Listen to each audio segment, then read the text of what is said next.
La primera diapositiva nos, nos recuerda algunas cosas que ya sabemos. Un misterio es un secreto. Esta mañana en Job leímos los secretos de Dios. Y cómo anhelaba uno de los amigos de Job que Job conociera los secretos de Dios, porque entonces no estaría como estaba. Tal vez él no se daba cuenta de lo que eso significaba, pero aún así muestra en Job el suspiro. Ay, si Dios te mostrara los secretos de su sabiduría. Y claro, si sabemos los secretos de Dios, si sabemos los secretos de una persona, sabemos prácticamente todo de ella. Si sabemos los secretos de Dios, sabemos cómo es Dios. Entonces, Dios ha tenido secretos con él que desde antes de la fundación del mundo ya los tenía diseñados y listos. Pero entonces poco a poco fue corriendo el velo, corriendo la cortina para irlos mostrando. En el Antiguo Testamento se veían algunos rayos, pero en el Nuevo Testamento pudieron ser revelados del todo cuando el Señor Jesús vino. Quiere decir que el centro de las revelaciones de Dios es Él, el Señor Jesús, y su cruz, su obra en la cruz. Y en 1 Corintios 10 leímos la primera vez que vimos acerca de esto, que Dios nos la reveló a nosotros por el Espíritu. Y eso es lo que a mí no me acaba de, no termino de aterrarme. ¿Quiénes somos nosotros para que Dios nos hable de lo que tiene en su corazón tan secreto? ¿Cierto?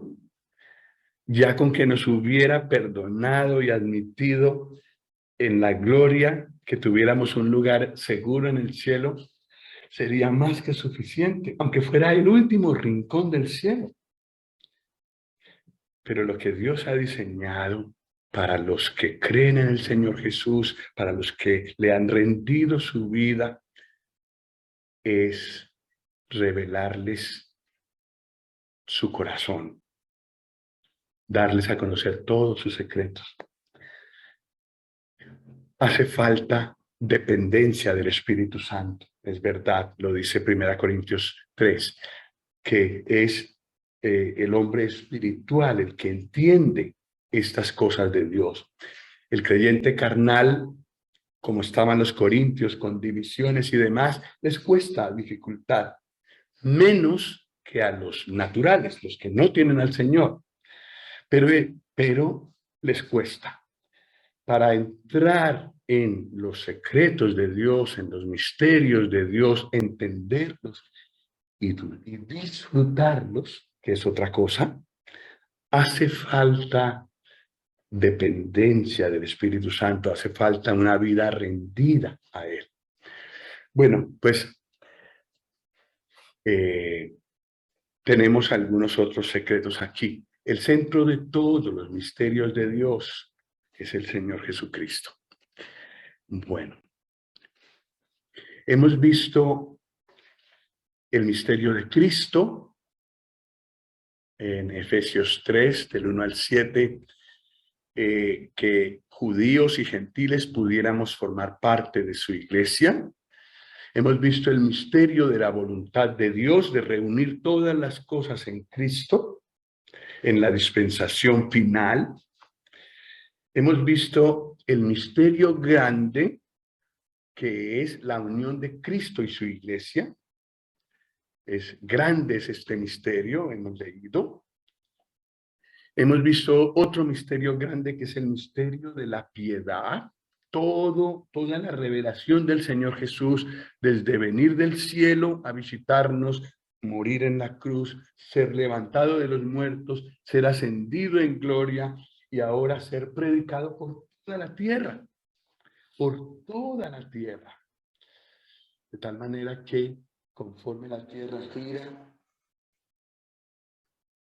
muchos creyentes lo alaban. Ahora mismo es muy temprano para los que están en Ucrania. Es una hora más temprano que acá. Pero los que están allá en sus refugios, allá como pueden, se reúnen y alaban. ¿Cuál es el tema de sus reuniones? El Señor Jesús. Luego más tardecito, los que están en Irán, por ahí hay algunos. Luego más tardecito los que están en Pakistán e India. Ahora en este momentico es la madrugada allí. Cuando nosotros vamos a la casa, ellos están llegando a la reunión. Y así sucesivamente, todas las 24 horas del día domingo suben delante de la presencia del Señor las alabanzas de creyentes, de personas que han sido salvas, como nosotros, y alaban al mismo Señor que nosotros, en otras lenguas, pero lo hacen. Así que ese misterio grande de la piedad se cumple cada vez que hay creyentes reunidos, normalmente el domingo, pero hay más días, claro. El quinto misterio que vimos es el misterio del Evangelio, que nunca, casi nunca lo hemos visto como misterio porque a nosotros nos parece tan claro. Somos pecadores. Dios nos ama. Quiere salvarnos, quiere librarnos del pecado. Si recibo al Señor Jesús, si creo que Él murió y resucitó por mí, tengo la salvación. Además de eso, el Señor Jesús resucitó. Y el Señor Jesús apareció a los suyos. Todo eso es el Evangelio. Y aunque a nosotros no nos parece un misterio, porque ya lo tenemos muy visto, muy entendido, muy estudiado, es un misterio. Y el hecho de que lo entendamos es un privilegio. Y si no, podemos bajarnos allí con una manzana, que nos bajemos y le preguntemos a alguien, que nos atrevamos a preguntarle a alguien, perdón, ¿sabe usted qué es el Evangelio? ¿Y usted? Algunos lo rechazan de plano, entonces se quedan sin conocimiento. Y yo creo, yo mismo lo hice varias veces, también lo rechacé. Pero el Señor en su bondad me insistió. Y ahora lo entiendo perfectamente, pero fue un misterio. Era un misterio. Y Dios en su bondad me lo reveló. El misterio del Evangelio. El sexto misterio, otra cosa misteriosa en verdad, Cristo en nosotros. Cristo en nosotros, los que lo tenemos en nuestro corazón y vivimos en Piera. Cuando estamos en Piera, el Señor está ahí, va con nosotros, está dentro de nosotros, y así sucesivamente con cada uno de nosotros, donde vivimos, donde trabajamos, donde nos movemos de un día a otro día. Allá lejos, en la costa, a su trabajo, allá va el Señor con él, dentro de él, y está presente en todas las necesidades, en todas las luchas, como hemos visto cuando estudiamos este misterio. Pero es un misterio, es un misterio. ¿Cómo puede Él vivir en mí?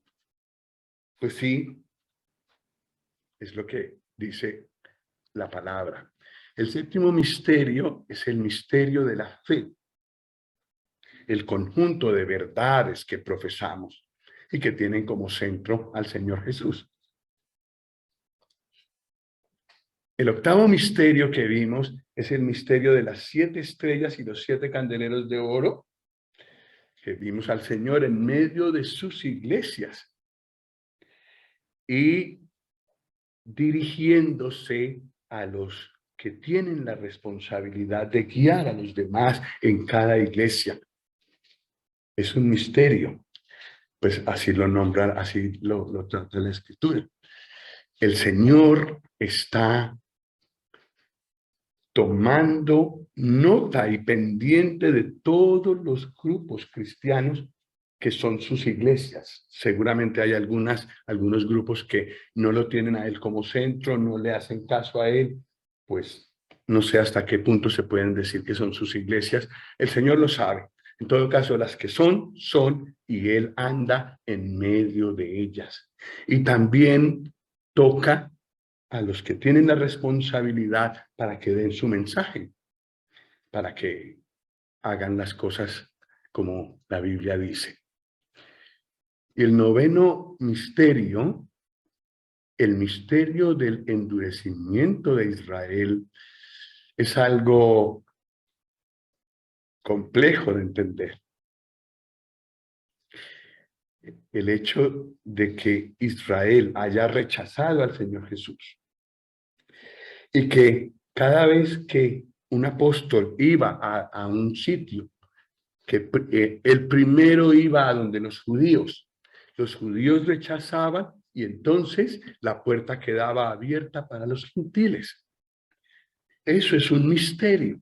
Dios ya lo sabía y usó ese endurecimiento de ellos para abrirnos la puerta a nosotros, los que no somos creyentes. Esta mañana leímos, no me acuerdo si fue el hermano Rodrigo el que nos dirigió a leer Romanos 11. Sí, Romanos 11. Y es después de este, al final de revelar este misterio. Me gustaría que lo leyéramos, Romanos 11.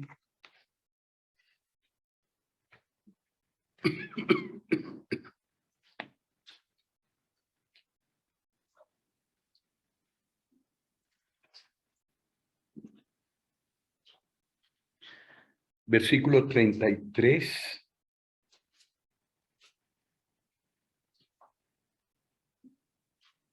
Oh profundidad de las riquezas, de la sabiduría y de la ciencia de Dios. Cuán insondables son sus juicios e inescrutables sus caminos. Porque ¿quién entendió la mente del Señor? ¿O quién fue su consejero? ¿O quién le dio a él primero para que le fuese recompensado? Porque de él y por él y para él son todas las cosas.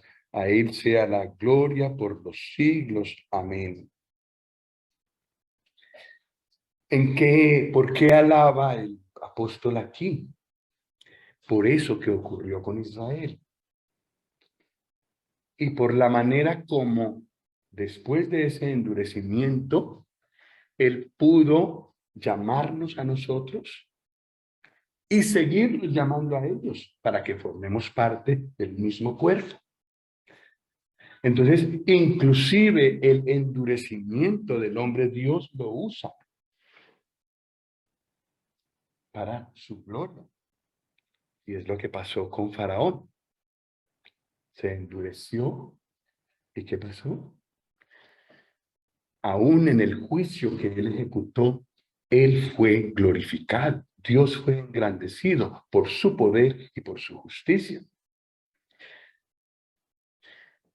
Nos queda difícil para nosotros entender esto, que Dios sea capaz de usar aún los errores humanos para cumplir sus propósitos. Pero eso es lo que la Biblia nos enseña. Y siempre que nos quedemos dentro de lo que la Biblia dice,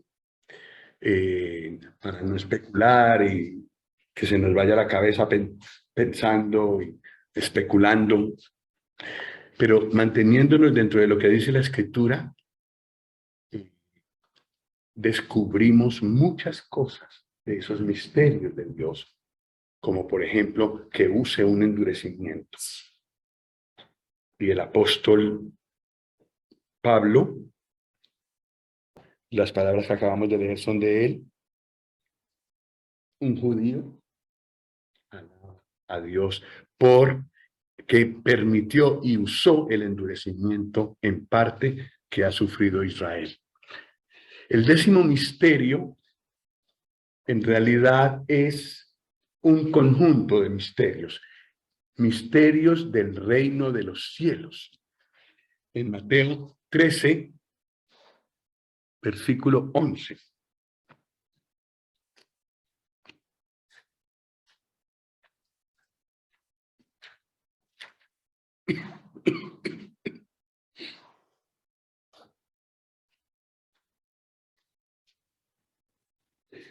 Mateo 13, versículo 11. Le habla a los discípulos y les dice el Señor, él respondiendo les dijo, porque a vosotros os es dado saber los misterios del reino de los cielos, mas a ellos no les es dado. Versículo 13, por eso les hablo por parábolas, porque viendo no ven y oyendo no oyen ni entienden. El hermano esta mañana nos hizo pensar en Sofonías, el libro de Sofonías, y nos invitó a leer Sofonías. Tiene un tema muy especial, el libro de Sofonías. Pues el libro de Mateo tiene otro tema muy especial. También vemos en Mateo ese endurecimiento, ese rechazo de Israel al Señor, del que hemos estado hablando. Hasta el capítulo 12, cuando ya lo rechazan. Entonces el Señor, en el capítulo 13, ya sale de la casa y se sienta junto al mar. Y entonces les habla en parábolas. Y las parábolas son historias diseñadas por Dios que esconden algo atrás.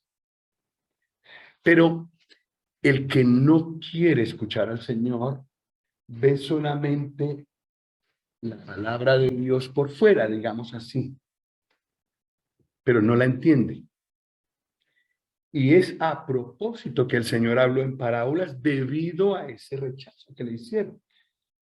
Entonces él habló en parábolas y luego a sus discípulos les significa la parábola. Entonces todos los que querían escuchar y los que no escuchaban la palabra de Dios. Pero el que tenía un corazón lejos del Señor no entendían, no lo podían comprender. En cambio, cuando le preguntaban al Señor así, con él, más en secreto, Señor, explícanos por favor la parábola. El Señor lo abría las escrituras para ellos. Y eso que él hizo con las parábolas, lo hace con toda la Biblia. El libro de Sofonías es un poco difícil. Hay que saberlo encuadrar dentro de la historia bíblica, dentro de las diferentes dispensaciones. Pero la riqueza que hay allí, uy, hermano, usted me emocionó mucho con el versículo que nos leyó de ahí esta mañana. Dios callando de amor, regocijándose sobre los creyentes con cánticos, Dios cantando. Uy, hermano, se me salieron un par de lágrimas. Muchas gracias. Muy bonito, muy hermoso versículo.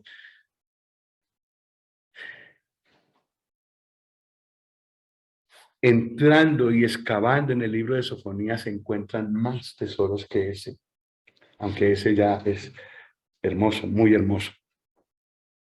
Pues lo mismo pasa con la escritura. He conocido a algunos hermanos, entre ellos mi suegro,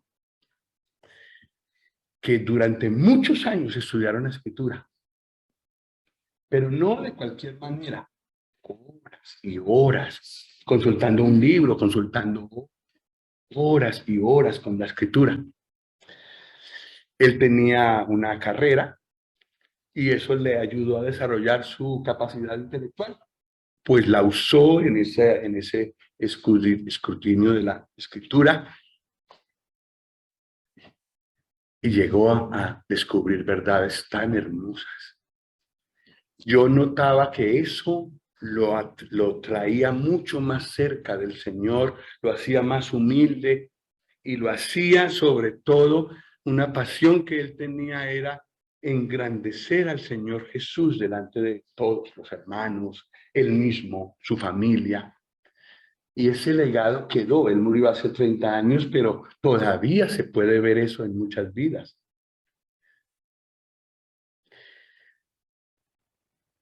Escudriñó la Escritura en la comunión con el Señor, en humildad, delante del Señor, y el Señor le reveló muchas cosas.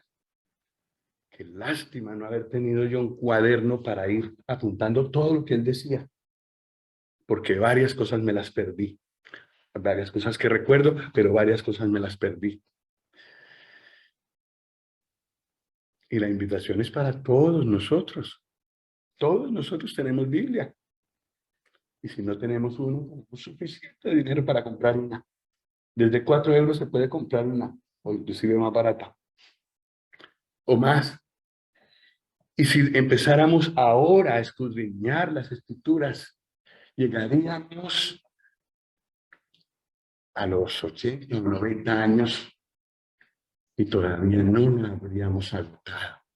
Y Dios nos iría revelando, nos iría revelando sus secretos, sus escrituras las seguiría abriendo delante de nosotros. Siempre que tengamos un corazón humilde y dispuesto para Él, Él nos revela mucho, mucho, mucho.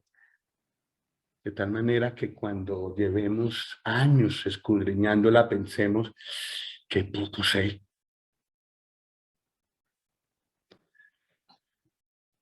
Pero si solo escuchamos la palabra como los fariseos, ahí nos quedamos. Solo viendo que la Biblia es muy bonita, que tiene color negro, que las hay para mujeres, que las hay con flores, pero no el contenido. Y nos quedamos igual que los de afuera. Pues que el Señor nos ayude. Pues el Señor mencionó 7 parábolas que revelan misterios del reino de los cielos. ¿Qué es el reino de los cielos? El Señor Jesús había sido enviado como rey. Él es el rey ungido por Dios, señalado por Dios, y no hay otro. No se puede esperar otro. El hecho de que Israel haya rechazado al Señor Jesús como rey y que hasta lo crucificara, no hacía que él dejara de ser rey. Pero donde sí fue aceptado y coronado como rey. En la gloria, Dios lo recibió, Dios aceptó la obra que hizo en la cruz y allá lo coronó de gloria y de honra, dice Hebreos. Él es rey. Él es rey. Pero el rey está ¿dónde? En el cielo. Reino de los cielos. Ahora hay una época, después del rechazamiento que hizo Israel de su Mesías, se abrió un nuevo periodo, un nuevo tiempo. Ese es el tiempo del reino de los cielos. ¿Dónde está el rey? ¿Dónde está el trono? No en la tierra, en la gloria. Pero parte del reino de los cielos es el hecho de que ese mismo rey que está entronizado en la gloria y que nadie puede mover ni un centímetro de su posición, vendrá y reinará sobre esta tierra. Y el reino de los cielos se convertirá en un reino de Dios aquí en esta tierra. Pero será un reino absoluto, absoluto, en paz y en justicia, no como lo que vemos hoy en día. Muchos reinos, cada uno hace lo que quiere, y ahora Putin está también haciendo lo que quiere y asustando a todo el mundo. no precisamente con buenos propósitos, el bien de la humanidad, pero el Señor Jesús reinará en esta tierra con un reino de justicia y de paz, un reino que traerá la paz a esta tierra. Pero el hecho de que Él sea rey allá en la gloria nos recuerda que también los acontecimientos, aún que leímos en el periódico esta mañana, están en su mano. Y nada ocurrirá de todo lo que los hombres anuncian si Él no lo permite. La última palabra la tiene Él, porque es rey. Y eso nadie se lo puede quitar. Dios le entregó esa posición. ¿Quién puede cuestionarla? Por eso, los que estamos con Él, los discípulos de los que hemos leído, estamos ya del lado vencedor, del lado que no podrá ser removido, el lado del Señor Jesús. Estando con Él, estamos seguros, estemos donde estemos.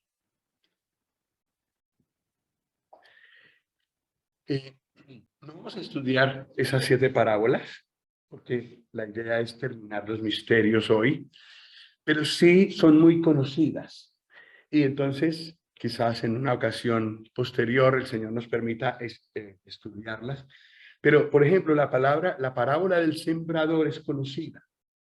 La palabra de Dios esparcida por el mundo, no solo por Israel. La oportunidad que tuvo Israel exclusivamente estaba hasta el capítulo 12 de Mateo. Ahora estamos en el 13. La semilla, la palabra de Dios, la palabra de los propósitos de Dios, el evangelio de Dios, sembrada a todo el mundo. ¿Y 4 diferentes terrenos hay? Y solo uno de ellos da fruto, el que cae en la buena tierra. La persona que recibe la palabra de Dios con profundidad y queda allí y echa raíces en él. Entonces la palabra del sembrador nos habla de un aspecto del reino de los cielos, o sea, un misterio del reino de los cielos, que es la siembra. El evangelio, la palabra de Dios es sembrada por todas partes, un elemento del reino de los cielos. La segunda parábola es la de la cizaña. Y nos añade un elemento más que la primera nos dice. El enemigo también siembra. De tal manera que se parece, y parece que todo fuera de la misma clase, como de la misma semilla. Parecido, pero no es parecido. El enemigo, a causa de que los mayordomos del Señor no velaron, sino que entró el enemigo y sembró cizaña. Y esa cizaña seguirá creciendo, dice la parábola, hasta el final. Y entonces en el final el Señor hace la siega de la que nos habla Apocalipsis, y entonces ahí se ve qué es buen trigo y qué es mal trigo. Entonces, siembra, buena y mala semilla, todo eso está dentro de ese misterio, es decir, Dios tenía todo eso conocido y lo tiene en cuenta. En tercer lugar, la pequeña semilla que es el grano de mostaza, que luego se hace la más grande de las hortalizas, nos muestra el gran crecimiento de la iglesia. Empezó en Jerusalén y ahora hasta Colombia ha llegado. Y Colombia es muy lejos. Yo creo que es de lo último de la tierra si uno se para en Jerusalén. Y hasta luego. Y por el otro lado está Nueva Zelanda. Y allá hay unos creyentes que conocemos, pero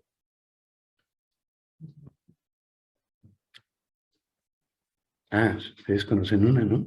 La hermana Ana. Unos creyentes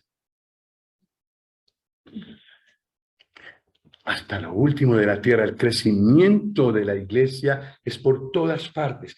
Lamentablemente también el mal, la cizaña también ha crecido por todas partes. Y la parábola del grano de mostaza nos muestra eso. La parábola de la levadura que una mujer cogió y escondió en medio de 3 medidas de harina, también habla de crecimiento. Pero la levadura es una figura del mal, de la hipocresía, de lo que es aparente, pero no es verdadero.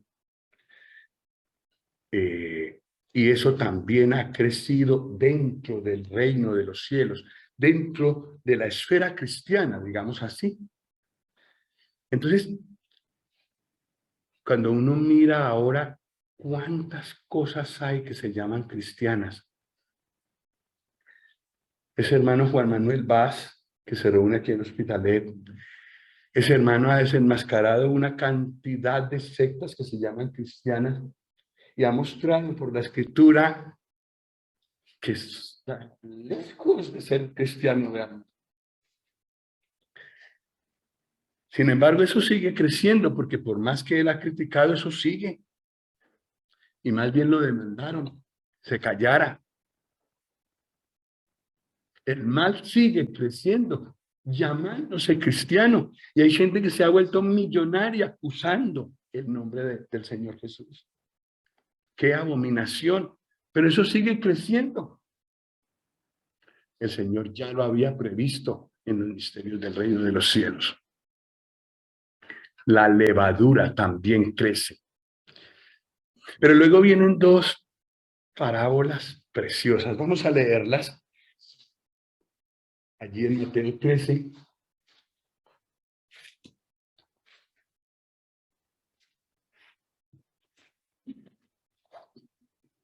Versículos 44 y 45.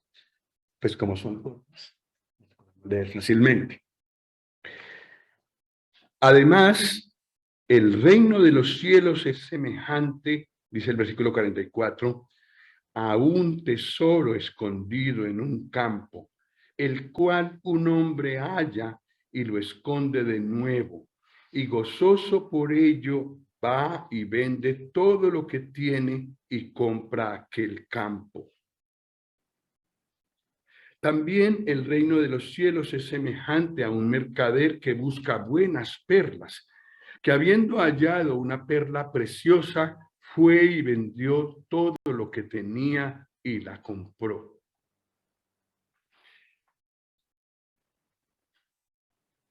Aquí hay 2 cosas supremamente valiosas. El tesoro, que está en medio de un campo. Entonces, un hombre de la parábola va y vende todo lo que tiene y compra ese campo. ¿Por qué? Porque en ese campo hay un tesoro. Y ese tesoro es tan preciado, tiene tanto precio para él, que fue y vendió todo lo que tenía. Y compró el campo. Y claro, compró el tesoro. Esa es una figura tan hermosa de lo que hizo el Señor Jesús. Y también de lo que es la iglesia verdadera, la formada por los creyentes genuinos, no los que se dicen cristianos y viven a su manera, sino los creyentes que le han rendido su vida al Señor. Forman su iglesia. Esa iglesia fue sacada del mundo. Del mismo material de los de afuera somos nosotros. Somos igualitos. La gran diferencia es que el Señor Jesús vive en nosotros y somos rescatados y perdonados y un largo etcétera. Pero por el resto, por fuera y en la antigua manera de vivir, igual o peores. Pero el Señor dio su vida en la cruz por todos. Todo el mundo puede ser salvo si quiere. Pero es que en ese mundo al que Él le ofreció su muerte, solo algunos lo reciben. Pues ese es su tesoro. Y por ese tesoro que está en medio del mundo, Él dejó todo. Dejó su gloria, dejó su trono al lado de Dios, dejó ese lugar donde se hace su voluntad, donde todo está en armonía con Él, ese lugar donde Él se debió sentir verdaderamente bien, y bajó aquí, y bajó pobre.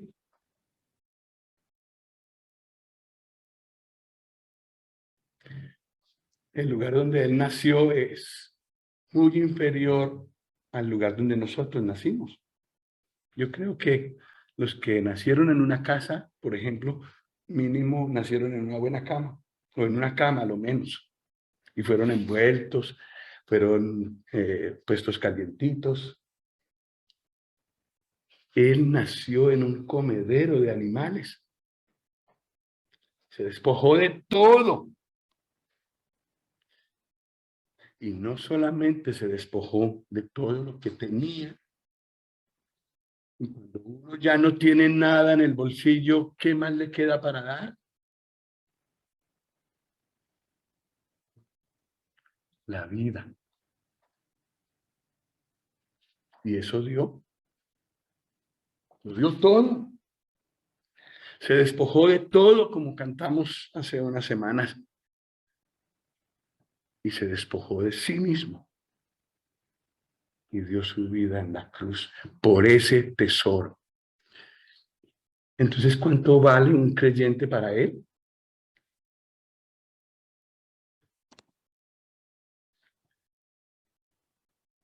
Todo. Vale más que todo lo que él es. Y esa parábola nos habla exactamente de eso. Aunque hay cizaña, aunque crece el mal, hay levadura y hay de todo, él sabe dónde está el tesoro. Y en su momento él disfrutará de ese tesoro que él compró a pleno precio. Y ahí estamos los creyentes. Hermanos, esto es tremendo. Luego la siguiente parábola que también leímos, la de la perla preciosa, nos muestra otro aspecto. Parecido, porque también el mercader de buenas perlas encontró una perla preciosa, mejor que otras, y vendió también todo lo que tenía y la compró. Y eso nos habla de cómo la iglesia es única. No hay otra como la iglesia en esta tierra para él.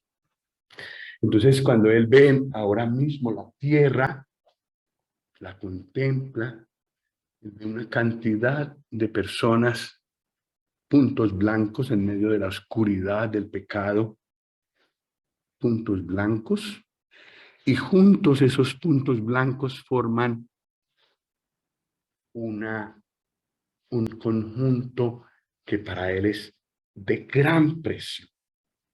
La perla preciosa, la perla superior en precio a cualquier otra.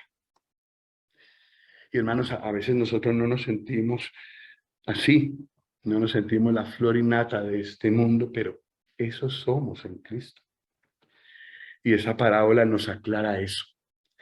Y hay otro elemento, no está aquí, está en el anterior.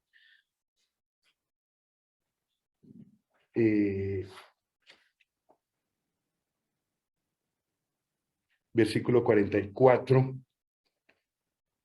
hablando del tesoro escondido, dice, el cual un hombre halla y lo esconde de nuevo. Y ojo, y gozoso por ello va y vende todo lo que tiene y compra aquel campo. Aquí hay un elemento más. Es lo que nuestro hermano nos mostró con el versículo de Sofonías. El gozo que el Señor tiene al contemplar a su iglesia, al contemplar a los suyos. Nosotros casi no pensamos en esto, pero todo eso está incluido en estos misterios del reino de los cielos. Y gracias al Señor por permitirnos conocer estas cosas. Bueno, finalmente hay una séptima parábola, que es la parábola de la red. Cuando ya recogen todos los peces, los traen a la tierra y escogen los peces. Los que no sirven a un lado y los que sirven al otro. La ciega, el final. Y ahí no hay equivocación. Entonces, el reino de los cielos empieza con la siembra. El enemigo logra sembrar el mal, pero viene el momento en que el Señor, por más mal que haya, sabe bien qué es suyo y qué no es suyo. Conoce el Señor a los que son suyos y entonces esos son los salvos. Esos son los que estarán con Él en la eternidad. Los otros, pues con los demás. Al juicio delante del gran trono blanco, donde se finaliza todo. Y el Señor, con este misterio, nos llama a todos. Y también nos lleva a los creyentes a orar por los que no son creyentes. No están ahí incluidos. O quizás sí, pero dentro de la cizaña, de lo que será desechado al final. Pues oremos y busquemos oportunidades de parte del Señor para mostrar su evangelio por todas partes, para que muchos sean salvos y en la ciega queden del lado del Señor. Esos son los misterios del reino de los cielos.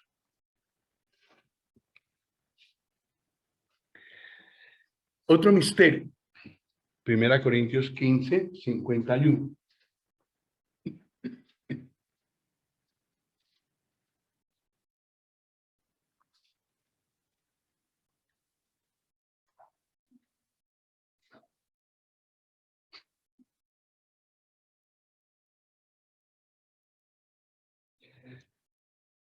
Y hermanos, con lo que está pasando ahora mismo en el mundo, yo creo que este momento se acerca más que nunca. A ver si tenemos reunión dentro de 8 días. Si estamos en el cielo ya arrebatados, pues la reunión será allí. Versículo 51. He aquí os digo un misterio. No todos dormiremos, pero todos seremos transformados. En un momento, en un abrir y cerrar de ojos, a la final trompeta, porque se tocará la trompeta y los muertos serán resucitados incorruptibles y nosotros seremos transformados. Porque es necesario que esto corruptible se vista de incorrupción y esto mortal se vista de inmortalidad. Y cuando esto corruptible se haya vestido de incorrupción y esto mortal se haya vestido de inmortalidad, entonces se cumplirá la palabra que está escrita. Sorbida es la muerte en victoria. ¿Dónde está, oh muerte, tu aguijón? ¿Dónde, oh sepulcro, tu victoria?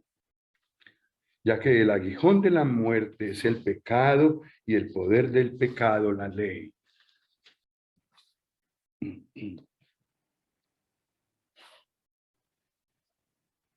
La mayoría de nosotros, no, la mayoría no, todos los que hemos recibido al Señor Jesús, hemos sido transformados en nuestra alma y en nuestro espíritu. Falta una cosa, el cuerpo. El cuerpo que es que no nos colabora. El espíritu quiere, el alma quiere muchas veces, pero él todavía no ha sido redimido el cuerpo y entonces nos da problemas. Nos falta eso. Eso es un misterio. ¿Cómo va a ocurrir eso? Y 1 Corintios 15 está lleno de esas preguntas, pero ¿cómo así? ¿Cómo es que yo, como estoy, con gafas, sin pelo, con tantos defectos, no solamente físicos, sino de carácter, entre en la perfección, donde no puede entrar nada malo, nada inmundo, nada que no vaya conforme a la gloria de Dios? ¿Cómo? Un misterio. Ocurrirá una transformación en nosotros cuando el Señor Jesús venga hasta las nubes. Entonces los muertos en Cristo serán resucitados. Inclusive los que han sido incinerados. O que murieron en el fondo del mar. Los hay. Resucitados. Y listos para recibir al Señor en el aire y luego nosotros transformados. ¿Cómo seremos transformados? ¿Cómo será ese cuerpo transformado? Pues está en 1 Corintios 15 una descripción, hay muchas características allí, pero en todo caso, ese cuerpo que recibiremos cuando seamos transformados, los que estemos vivos, y que recibirán los hermanos que serán resucitados de entre los muertos, es un cuerpo semejante al cuerpo del Señor Jesús, resucitado, con el mismo que Él entró en la gloria. Bueno, esto es todo un estudio, pero ¿en qué momento ocurre esa transformación? Cuando el Señor venga para arrebatarnos. Y será así. En un abrir y cerrar de ojos. Se toca la trompeta y en un abrir y cerrar de ojos, todos los creyentes transformados. Y nos iremos y recibiremos al Señor en el aire y estaremos siempre con Él. Un misterio. Y es tanto así un misterio que algunos, aún creyentes, se resisten a creer en esto. Les cuesta trabajo y yo no los culpo. ¿Cómo así? Transformarme a mí con lo imperfecto que soy. Pues sí, eso es lo que dice la Biblia y nunca Él ha prometido algo que no hará y tampoco es la primera vez que hace algo imposible. Esa transformación es necesaria para declarar la victoria final sobre el pecado, sobre la muerte y el pecado. ¿Dónde está, oh muerte, tu aguijón? ¿Dónde, oh sepulcro, tu victoria? Mira toda esa gente transformada, resucitada y con el Señor. ¿Dónde está la victoria de la muerte? ¿No era que era el rey de los espantos, se supone? Pues no. Le llegó el espanto al rey de los espantos, el Señor Jesús, el rey de la vida. Y la prueba será ver todos esos redimidos allá en la gloria delante del trono de Dios. Con cuerpos, pero transformados en ese momento. Ese es el paso, el único paso que nos falta para completar nuestra redención. Ya está asegurado, pero nos dice Romanos que nosotros gemimos dentro de nosotros mismos esperando la redención de nuestro cuerpo, que este cuerpo sea transformado, por favor, que no se enferme, que no tenga tantas limitaciones, que no busque tanto el mal, que se concentre en el Señor. Eso ocurrirá en ese momento.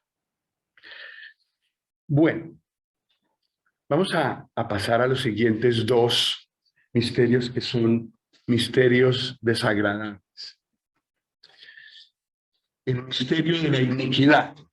Pero como es un misterio, pues si queremos hacer un estudio de los misterios, tenemos que verlos. El misterio de la iniquidad está en 2 Tesalonicenses 2.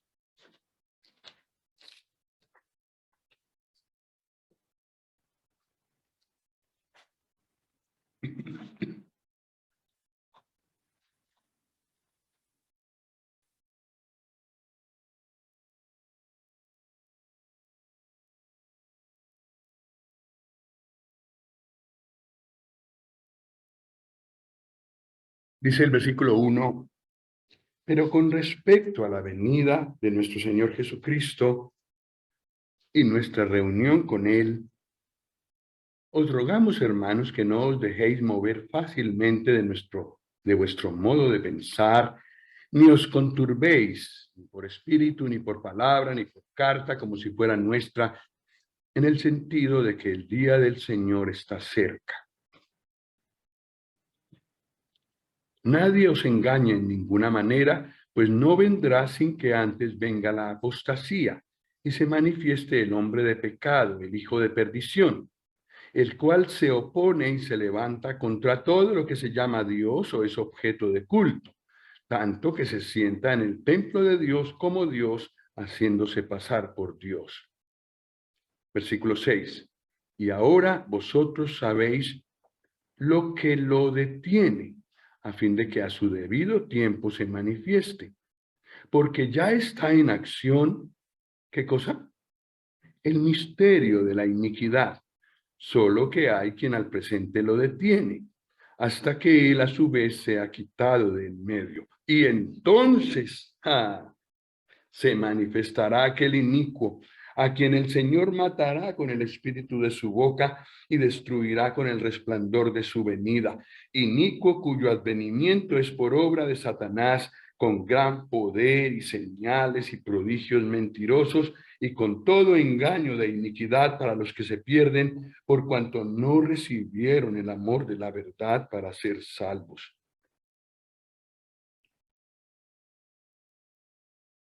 Por esto, Dios les envía un poder engañoso para que crean la mentira, a fin de que sean condenados todos los que no creyeron a la verdad, sino que se complacieron en la injusticia.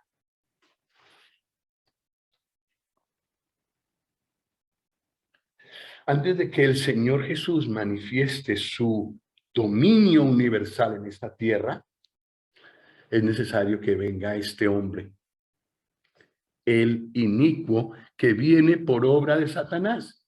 Satanás le entrega todo su poder, digamos así, a él y domina el mundo entero. Eso ocurrirá después de que el Señor nos saque de esta tierra. Pero ocurrirá. Y por supuesto, ya se van viendo signos. Esa persona subirá. Pero esa persona será destruida por el Señor cuando Él venga en gloria.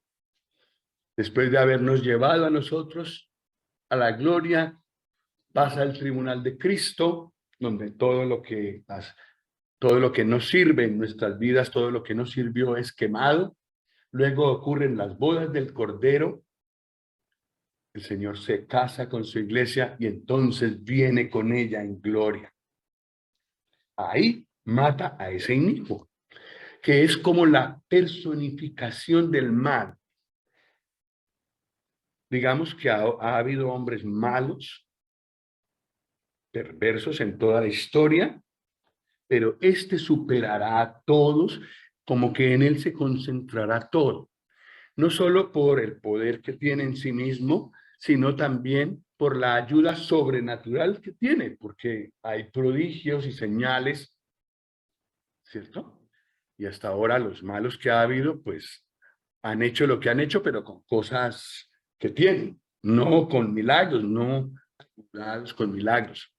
Pero ese inicuo sí, es la bestia, y será ayudado con el falso profeta, de tal manera que será adorado, reclamará la adoración de toda la tierra, pero le durará poco, 42 meses,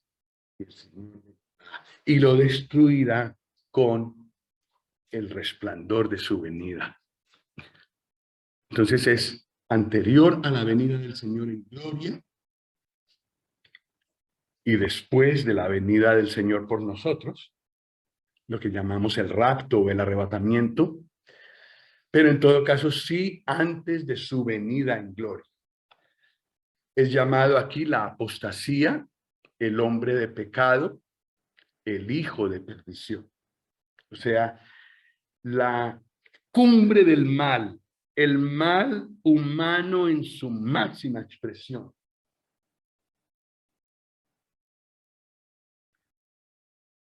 El Señor también eso lo juzgará y también eso está por debajo de él. Se opone y se levanta contra todo objeto de culto, se sienta en el trono de Dios haciéndose pasar por Dios. Atrevido, ¿no? Entonces eso nos hace ver que hay un templo, que el templo en Jerusalén será reconstruido y que él se sentará ahí. Todavía no hay templo allí. Entonces está por ocurrir. Bueno, de momento está detenido por algo, la iglesia, porque como estamos todavía aquí, él no puede desarrollarse con libertad, pero lo que más lo limita es que hay alguien que está deteniéndolo y es el Espíritu Santo, que es Dios mismo. Entonces, claro, no puede desarrollarse todo lo que quisiera. Por eso no se ha desarrollado como se va a desarrollar. Ya está en acción. Inclusive cuando escribieron Tesalonicenses hace 1900 años, pues hoy más está en acción ese espíritu. Y luego entonces cuando el Espíritu Santo, cuando venga el Señor por su iglesia, se va a la iglesia. El Espíritu Santo mora en la iglesia, entonces también se va. Entonces son quitados los estorbos que ha tenido el mal hasta el momento. Y claro, ahí sí que se manifestará en todo su poder. Y se manifestará el inicuo con I mayúscula, obra de Satanás, con señales y milagros y engaño para los que se pierden por no recibir al Señor. Eso es serio. Una persona que rechaza al Señor Jesús hoy, bueno, y el Señor viene por los suyos y los lleva, esa persona que no recibió al Señor, pero supo cómo hacerlo, solo que lo rechazó, esa persona ya no podrá creer.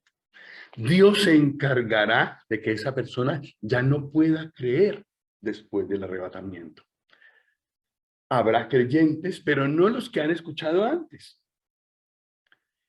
Entonces es serio. Rechazar al Señor es comprometerse con algo muy serio. Yo no tengo ningún... Me da temor pensar en una persona así que conoce al Señor, cómo puede ser salvo, conoce el Evangelio y lo rechazan. La cosa será muy seria para esa persona, nos dice 2 Tesalonicenses 2. Bueno, el 13º misterio, vamos a verlos brevemente, los dos que faltan, está en Apocalipsis 17.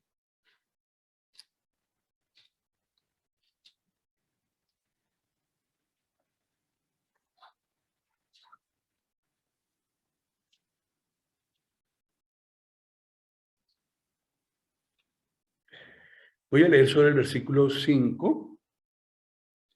Dice, y en su frente hay una mujer como con atavío de ramera, como una ramera, y dice, y en su frente un nombre escrito, un misterio, Babilonia la grande, la madre de las rameras y de las abominaciones de la tierra. Versículo 6, vi a la mujer ebria de la sangre de los santos y de la sangre de los mártires de Jesús. Y cuando la vi, quedé asombrado con gran asombro.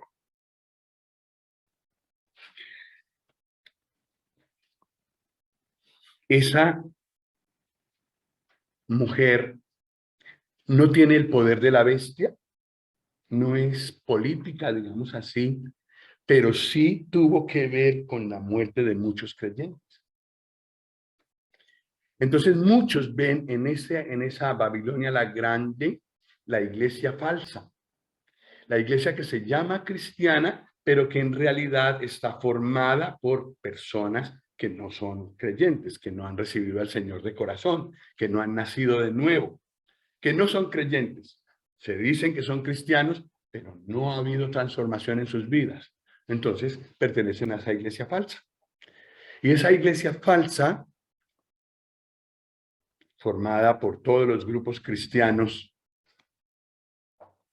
que se llaman cristianos, muchas veces ha hecho morir a los verdaderos creyentes. Es lo que hemos leído ahí. Entonces, la Gran Babilonia es un personaje religioso y lógicamente juzgado por Dios porque es como la iglesia falsa. La iglesia verdadera se ve en el siguiente capítulo, en el capítulo 19, pero aquí se ve la iglesia falsa. Sí. Babilonia, que es el nombre que aparece aquí, significa confusión. Entonces hay de todo. Y se reconoce porque ha fornicado, es decir, se ha unido íntimamente con todos los políticos, con todo lo que haga falta con tal de no perder su puesto. Eso es fornicación. Si le toca renunciar al nombre del Señor, no importa. Si le toca renunciar a ser fiel al Señor, no importa, renunciamos. Y también ha recibido dentro de sí pues, muchas abominaciones, cosas que Dios abomina. Ese conjunto es la Babilonia la Grande. Es un misterio, pero ahora nos es revelado a nosotros. Y el último, del que nosotros habíamos ya leído, el misterio de Dios, allí en Apocalipsis 10:7. La otra vez lo vimos. Leemos este versículo rápidamente. 10:7. Sino que en los días de la voz del séptimo ángel, cuando él comience a tocar la trompeta, el misterio de Dios se consumará, como él lo anunció a sus siervos, los profetas.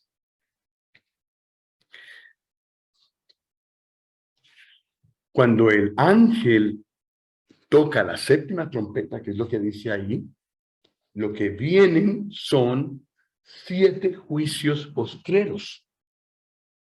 Con eso termina Dios de juzgar toda la tierra.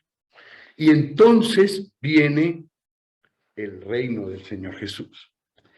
Entonces, ese misterio de Dios incluye el reino absoluto de Cristo, incluye el juicio completo del mal, llamémoslo como sea, que el mal en su máxima expresión, no importa, será juzgado. Completamente nada de eso quedará en la presencia de Dios. Y también habrá recompensa para los santos que sufren.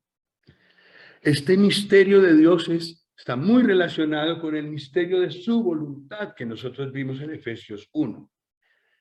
Y yo al principio estaba un poco confundido con los dos, pensaban que era lo mismo, pero leyendo un poco más me di cuenta que esto tiene más que ver con el juicio del mal, la recompensa a los santos y el reino absoluto del Señor Jesús. Pues, ¿qué les parece? Nosotros ya conocemos lo que va a pasar. ¿Qué vamos a hacer? Tenemos una tarea. Bueno, estudiarlo más porque lo hemos estudiado muy abuelo de pájaro, pero también nos servirá para confiar. Todo lo que suceda Y aunque en la guerra de Ucrania haya otro desarrollo que hasta ahora no ha habido. Hace 3 días, Putin anunció que tenía un misil que era capaz de ir a 10.000 kilómetros de distancia, donde era lanzado, y destruir el área del estado de Texas. El estado de Texas es un poco más grande que España, un poco más pequeño que Colombia, pero es grande. Un solo misil, porque lleva 15 ojivas nucleares dentro de él. Pero sabiendo que el Señor ya tiene todo eso calculado, incluido en sus planes, podemos confiar. Entonces, para eso nos sirve el conocimiento. También para orar, porque ya hemos visto claramente que a Dios nadie lo engaña, y una persona que no es creyente, por más que haya dicho que es creyente o que es cristiana, si no lo es, le espera. Lo que le espera es para terminar. Sobre todo el que ha escuchado y ha rechazado. Eso es lo más grave de todo. Haber escuchado el evangelio y haber dicho que no. Ellos son los que sufrirán más.